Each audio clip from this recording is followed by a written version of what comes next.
அஸ்ஸலாமு அலைக்கும் ரஹமத்துல்லாஹி வரகாத்துஹு. முகமது நபி ஸல்லல்லாஹு அலைஹி வஸல்லம் அவங்களோட பொன்மொழிகளை பார்க்கலாம்.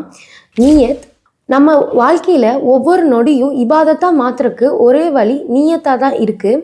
முகமது நபி ஸல்லல்லாஹு அலைஹி வஸல்லம் நீயத்தை பற்றி ஹதீஸ் என்ன சொல்கிறாரு அப்படின்னா, செயல்கள் அனைத்துமே அதாவது நீயத்துகள் எண்ணங்களினால் தான் தீர்மானிக்கப்படுது அப்படின்னு சொல்கிறாரு.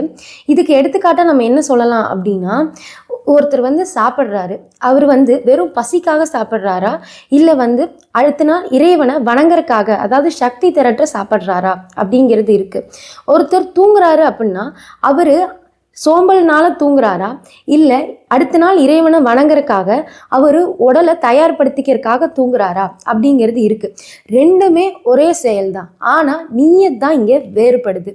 நம்மளோட வாழ்க்கையில் நம்ம நம்மளோட நீயத் எப்படி இருக்குது அப்படிங்கிறத நம்ம யோசித்து பார்த்து சரிப்படுத்தணும். மீதியை நிச்சயமாக அல்லாஹ் பார்த்துக்கொள்வான்.